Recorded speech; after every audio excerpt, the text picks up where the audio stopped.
Voilà, donc nous étions là. Maintenant, on va continuer encore.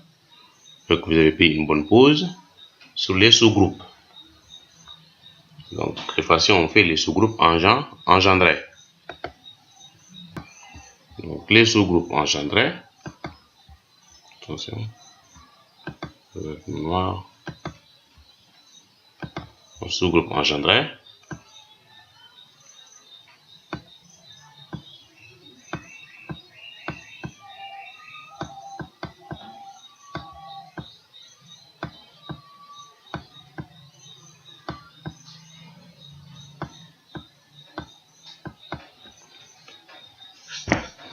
Soit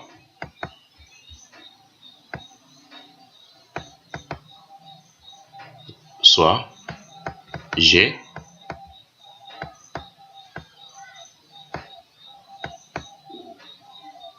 muni de la loi étoile, un groupe.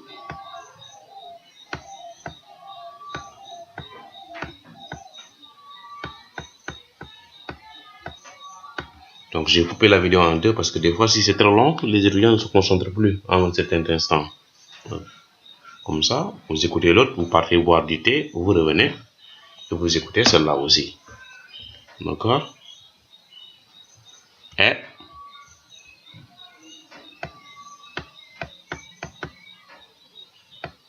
donc je prends E, un sous-ensemble de G.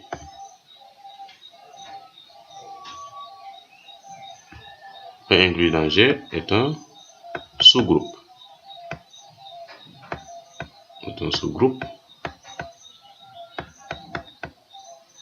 De G muni de la loi étoile.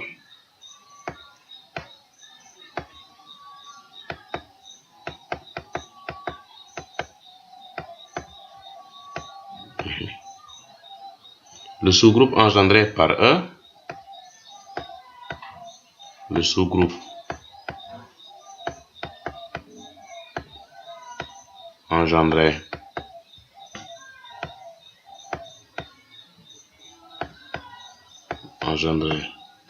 par E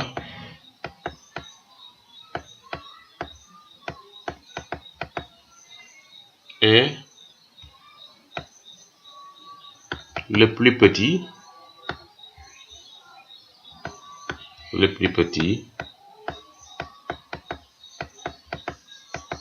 oui, sous-groupe, le plus petit sous-groupe de G. Ça veut dire que G a beaucoup de sous-groupes. Il peut avoir 1000 sous-groupes.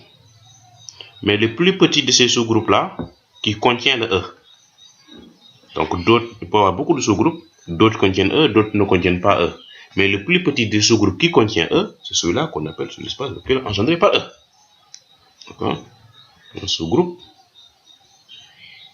de G contenant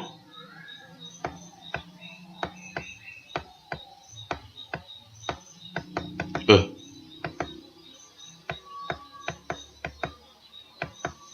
D'accord? Contenant E.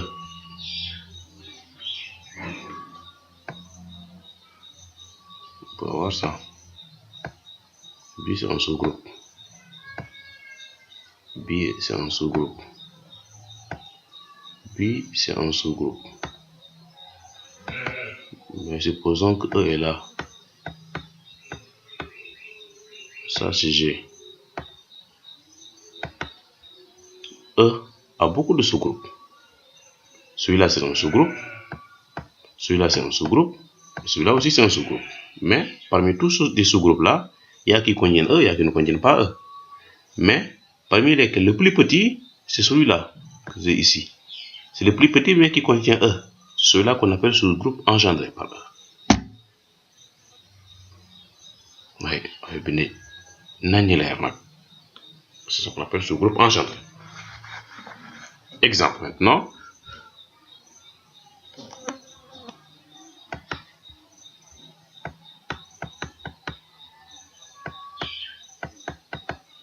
Des fois, les gens, je pense qu'ils ont un problème sur cette phrase-là.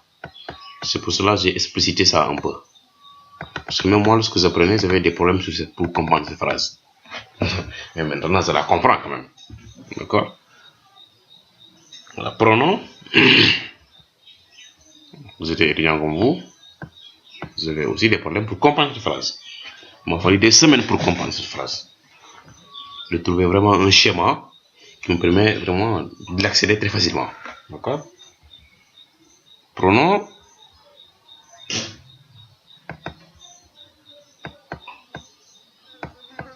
Pronom.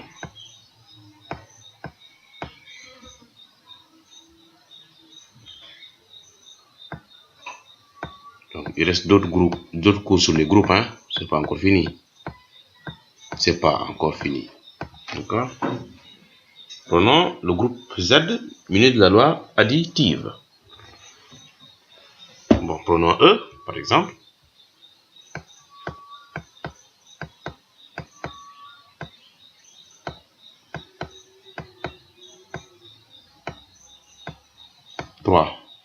On sait que E égale à 3 est un sous-groupe.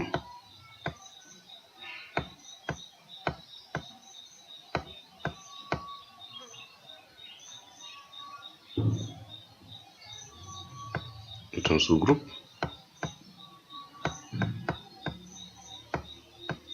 de Z.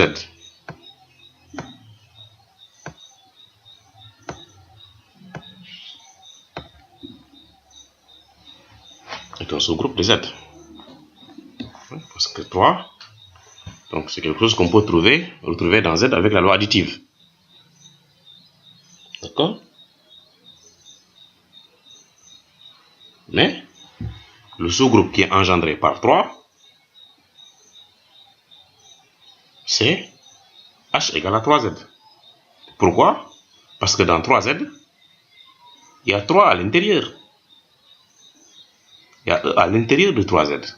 Donc, le sous-groupe engendré par E, c'est H égale à 3Z. Donc, le sous-groupe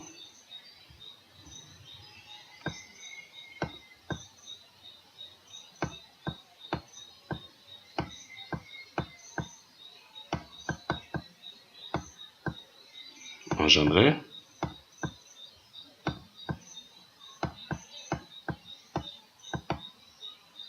par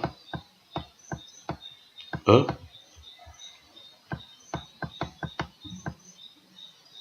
et H égale à 3Z. Vous pouvez le vérifier très facilement. Les sous-groupes de Z, ce sont les NZ. Donc, ici, c'est 3Z. Puisque 3Z, on a 0, 3, tu vois que 3 déjà, ça est dans 3Z. Donc, 3Z est le plus petit sous-espace vectoriel qui contient le E. Donc, ce sous-groupe-là est appelé sous-groupe engendré par E. Donc, H égale à 3Z est engendré par E. Voilà. Ensuite, prenez par exemple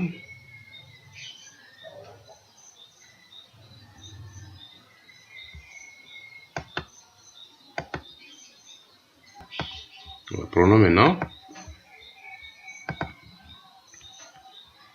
E égale, notre exemple toujours, E égale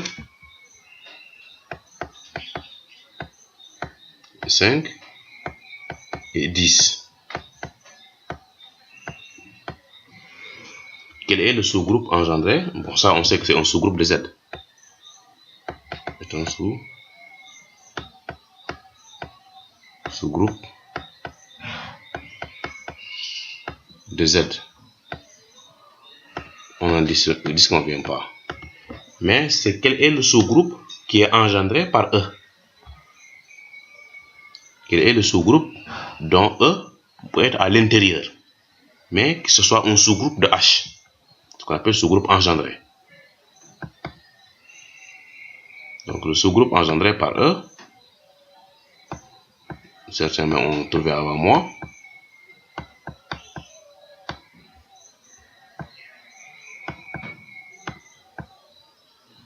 Engendré par E.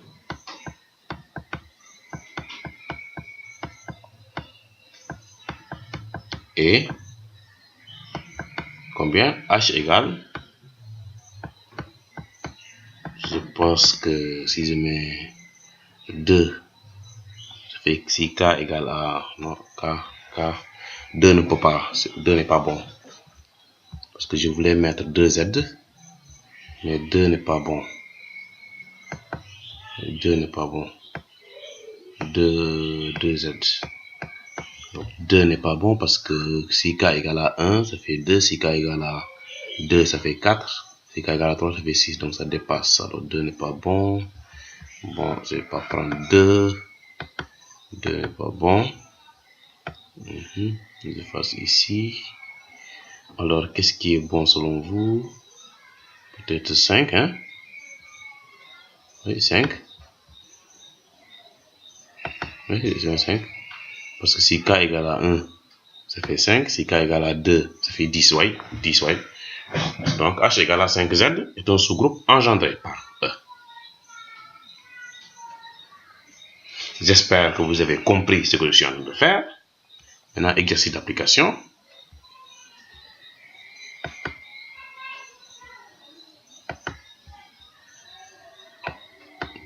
Exercice pour permettre de bien comprendre ce que je suis en train de faire ici.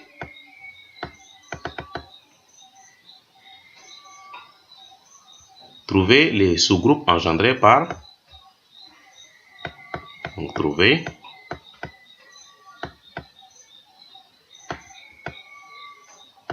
les sous-groupes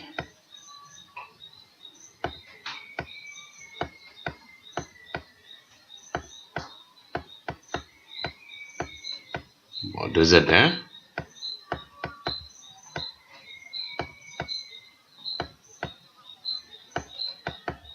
engendrés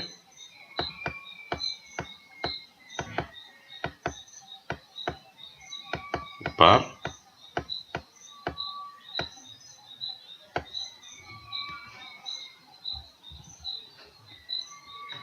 le premier E.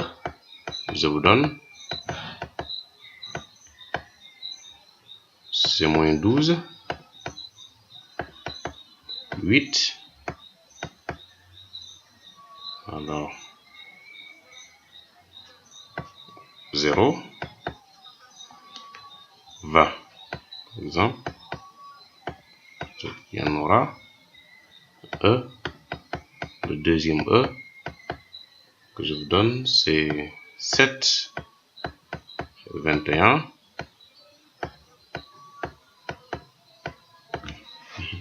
C'était 21. Donc, oui. Et le troisième, je vous donne seulement 5. 6. Ça, c'est le sous-groupe anglophone.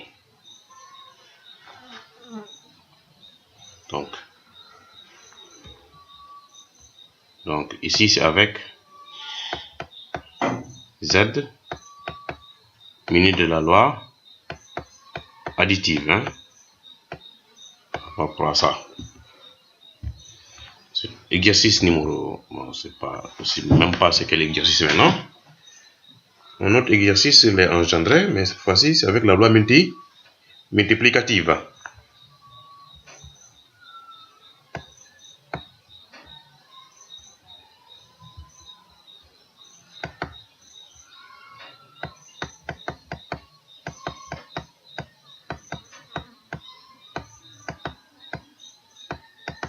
Exercice, soit E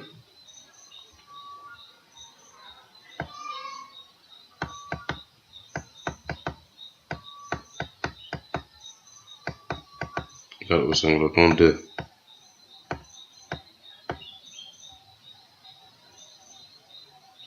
Donc on sait que est un sous-groupe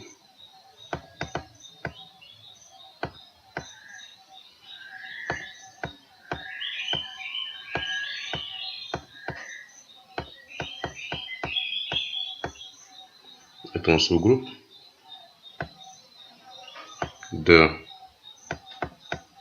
mettons R étoile, R privé de 0, mais de la loi multiplicative. D'accord? Donner le sous-espace engendré par E. En faisant la multiplication, donner le sous-espace engendré par E. Ici, il faut bien réfléchir. On a déjà fait ça, hein? On l'a déjà fait. Mais c'est quel sous-espace? À vous de chercher et de trouver ça. Si vous ne trouvez pas, je vais vous aider avec des indications.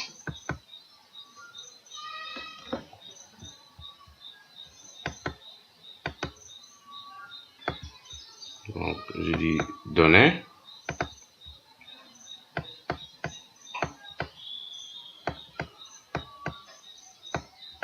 le sous-groupe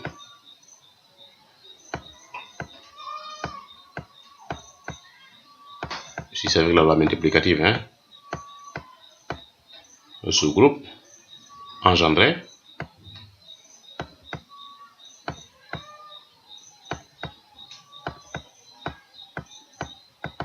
par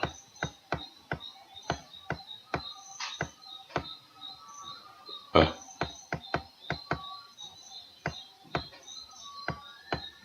Ouais. Donc ceci vous servira d'exercice d'application. D'accord?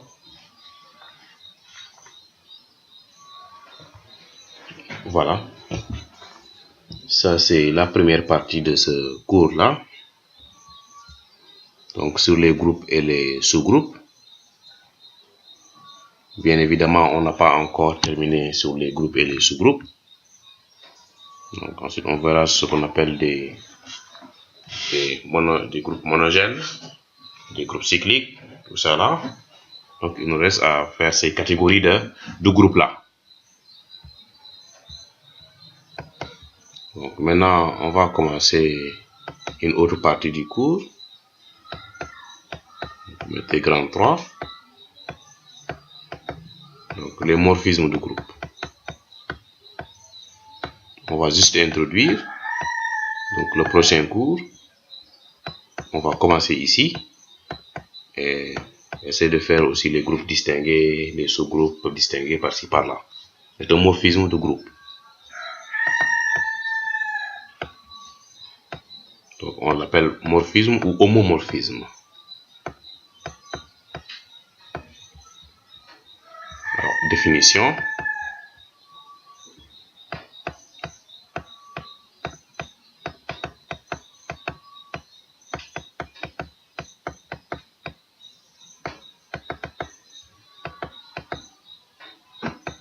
Définition.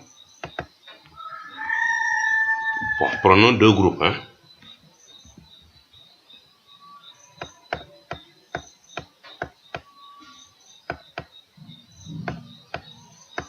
Prenons deux groupes.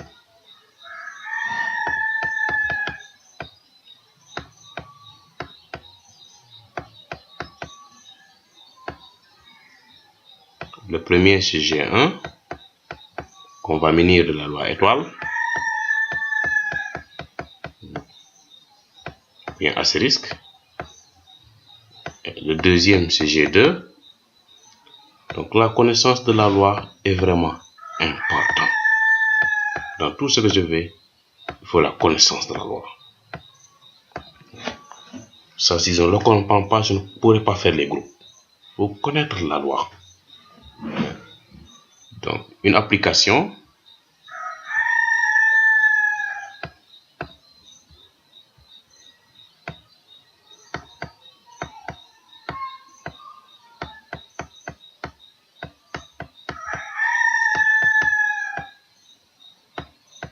Une application. F qui va de G1 vers G2 est un morphisme de groupe. Ça veut dire qu'il lie les deux groupes. Dafa am benn relation bu nekk seen diggante. D'accord? C'est un morphisme.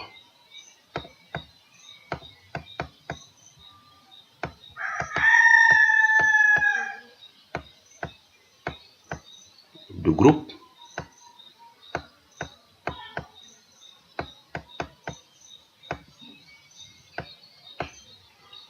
ou homomorphisme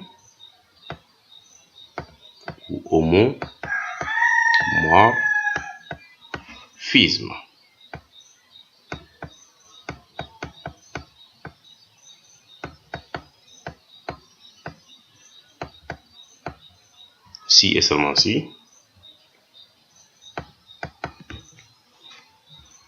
alors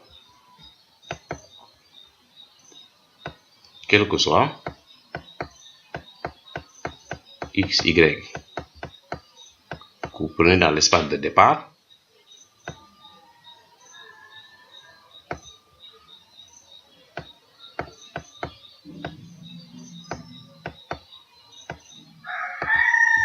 G1 au carré, donc on est f de x. Quelle est la loi de G1?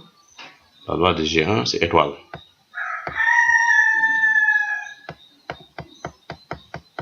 Étoile y doit être égal à f de x. Quelle est la loi de G2?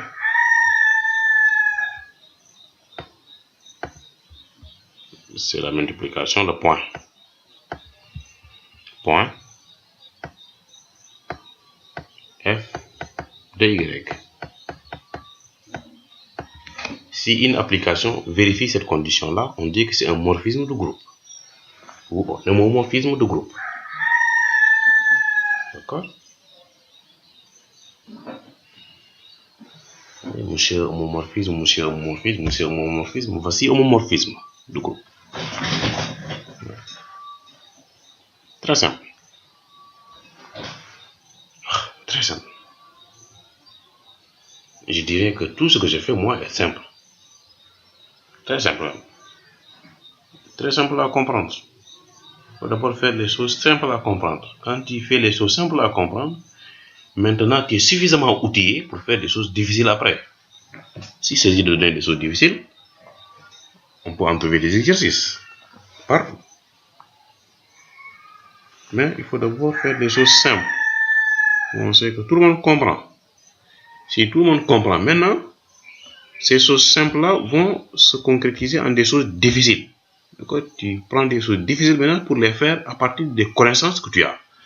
Mais tu n'as pas d'abord les connaissances minimales, tu vas faire des choses compliquées. C'est pas possible. Voici ce qu'on appelle un homomorphisme ou un morphisme de groupe. Alors, c'est un endomorphisme.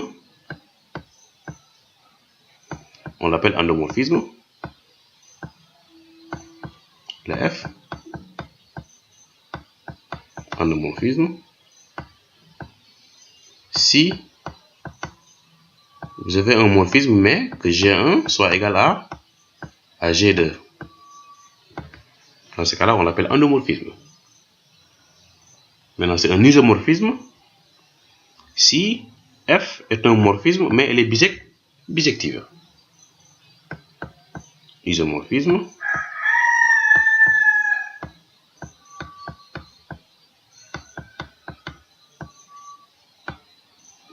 Morphisme si F est bijective. D'autres qui ont des lunettes, excusez-moi de la petitesse des écritures ici. Donc si F est bijective, dans ce cas-là on parle d'isomorphisme. Endomorphisme, homomorphisme la boo xamante ne da ngay sooy vérifier endomorphisme da ngay def vérification homomorphisme bu pare après nga soog a xool ndax G1 égale à G2. Su G1 égale à G2 nga wax donc on a un endomorphisme. Maintenant soo vérifier isomorphisme da ngay vérifier bu pare que homomorphisme la comme morphisme de groupe la ba pare. Soo vérifier que morphisme de groupe la ba pare après nga montrer nag que F est bijective. Donc F se bijective, dans ce cas-là nga conclure que F est un isomorphisme.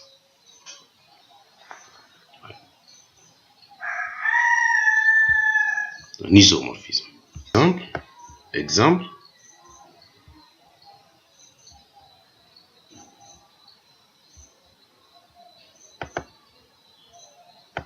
Faisons un exemple pour voir comment ça se passe.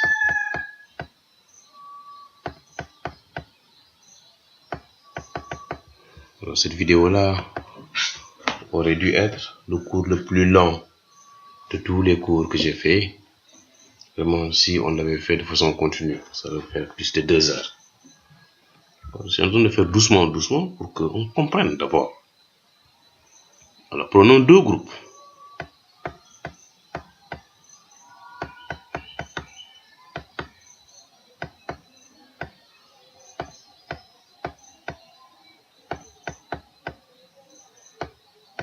Deux groupes. La première, c'est R plus, que je vais munir de la loi multiplicative. La multiplication, ou bien le point. Et un autre R, notre groupe, et cette fois-ci c'est R, que je vais munir de la loi additive. Bon, là-bas c'est plus. Donc là-bas c'est une multiplication. Donc, on définit F.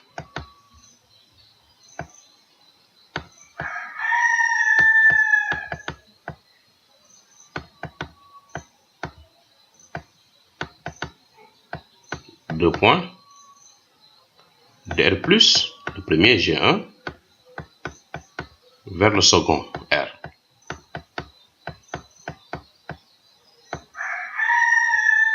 Donc qui a X, on associe au second le ln de X, par exemple.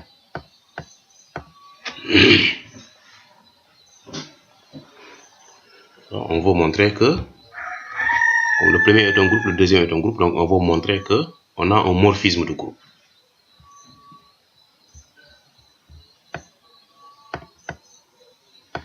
Montrons que F est un morphisme de groupe.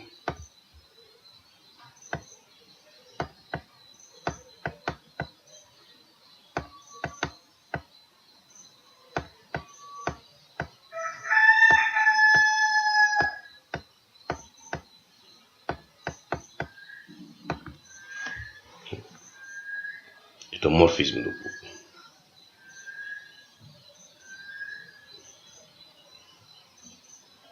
Très simple à montrer.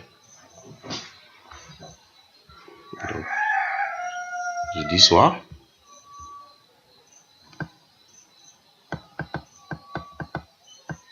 X et Y appartenant à l'espace de départ.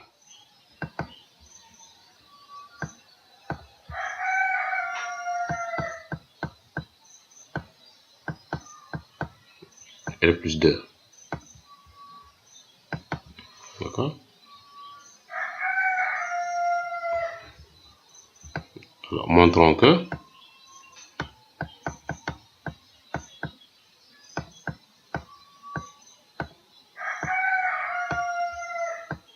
quand on fait F X la loi de R plus, c'est fois Y, on obtient F de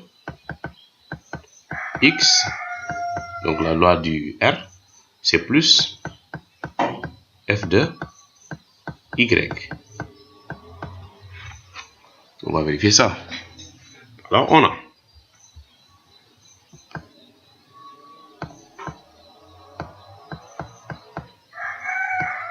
F de X fois Y. Pour ceux qui sont en retard sur la démonstration, le fois là correspond à la loi de l'espace de départ, R+, qui est ici égal à fois, qui est égal ici, donc, à ln, donc le x là, je vais le remplacer par x fois y. Donc ça va me faire ln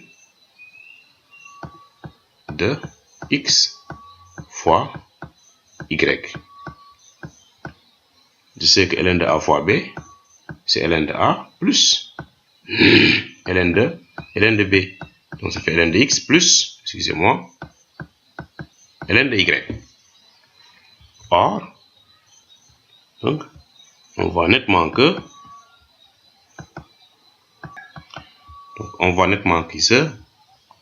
voilà, que f de ln de x c'est égal à f de x plus ln de y c'est égal à f de y, parce qu'il faut remplacer seulement le x par y pour avoir ln de y. D'accord? Si on remplace ici y, x par y, donc on a à y associé ln de y. Donc finalement, on vient de montrer que f de x, la loi du premier, y est égal à f de x, la loi du second, f de y. Donc on a bel et bien ici un morphisme de groupe. Donc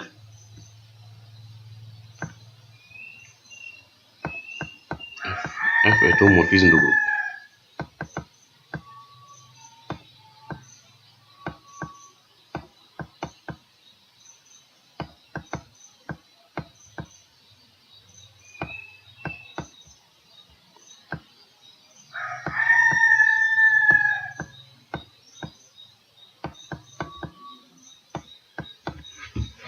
Voici ce qu'on appelle morphisme de groupe et comment on le montre.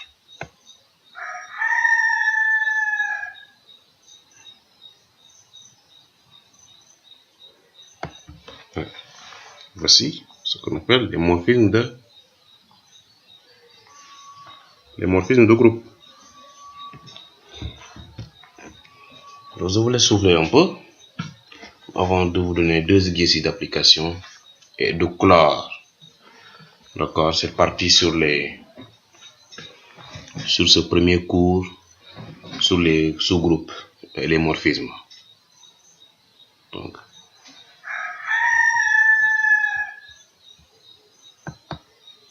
on continue avec des exercices d'application que vous allez essayer de me rendre au niveau du forum de partage. Exercice.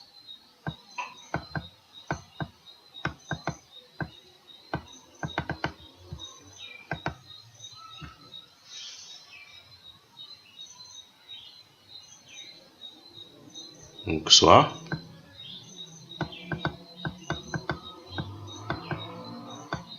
une application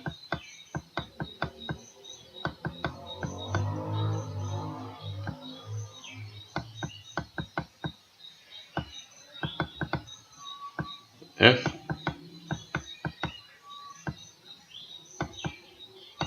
donc définie par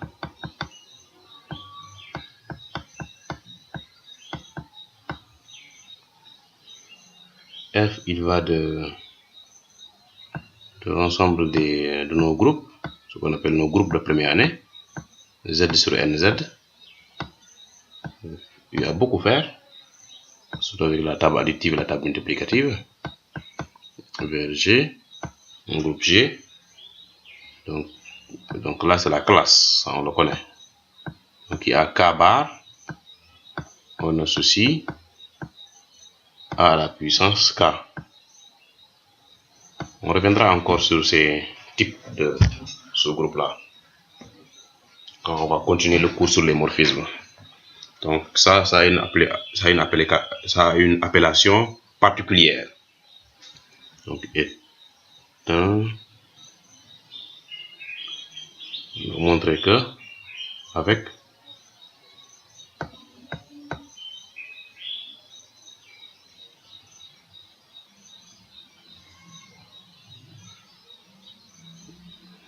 on peut enlever l'avec. Montrons que montrer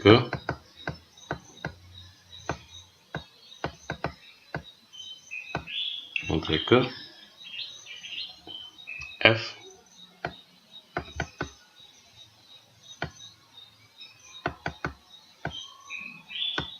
est un morphisme ou homomorphisme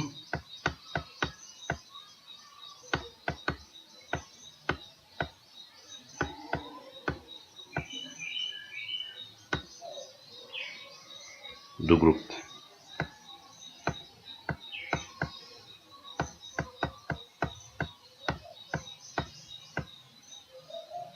Donc avec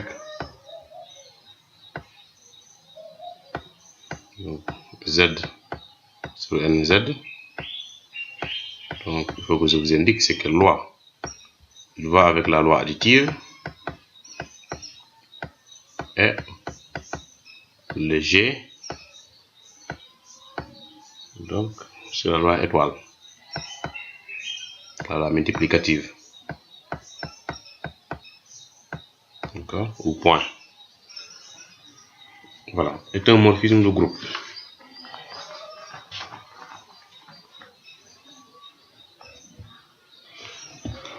D'accord. Donc après quand on va connaître le cours, donc il y a un exemple, je ne sais pas quand, on avait montré que Z sur NZ admet un élément. Ensuite aussi on va montrer que G aussi admet un élément.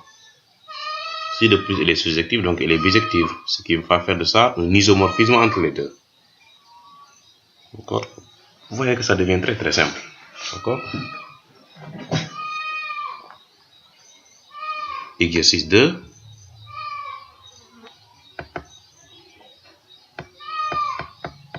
Notre exercice.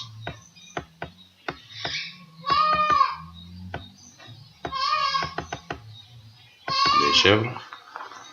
Donc, soit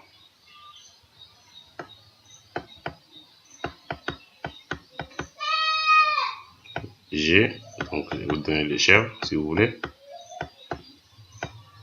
G pour. Et mes chèvres sont très chères, hein? Pour tout A.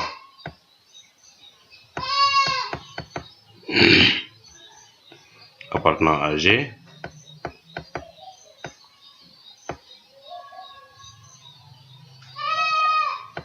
Donc, on définit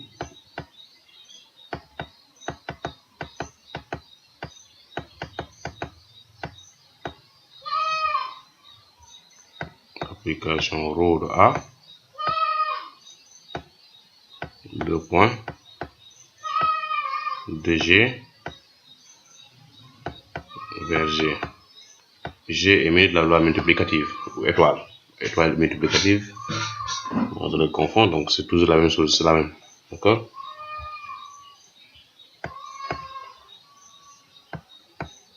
Des multiplicatifs, je mets étoile, je mets point. Qui a X, on associe A, X, A fois X, fois A moins 1. Je ne mets rien aussi, c'est la multiplication. D'accord. Bon, ça, vous savez déjà. Pour montrer que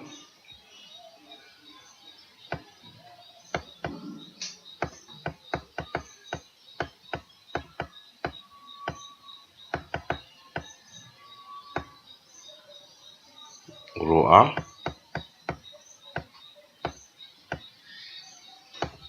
est un endomorphisme.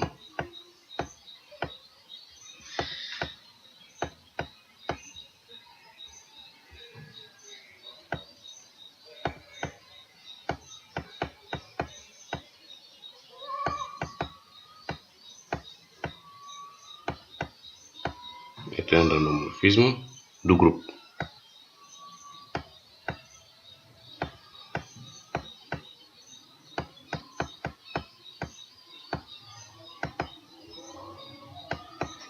Donc, voici 2 exercices d'application à faire et à rendre au niveau du problème de partage qui vous permettra vraiment de comprendre donc sur la notion de morphisme.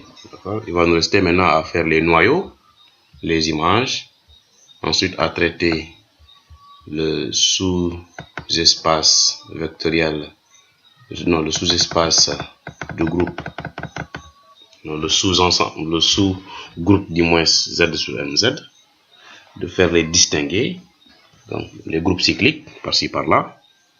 Donc ça, c'est ça dans un autre cours. Je vous remercie. À très bientôt. Monsieur Sen.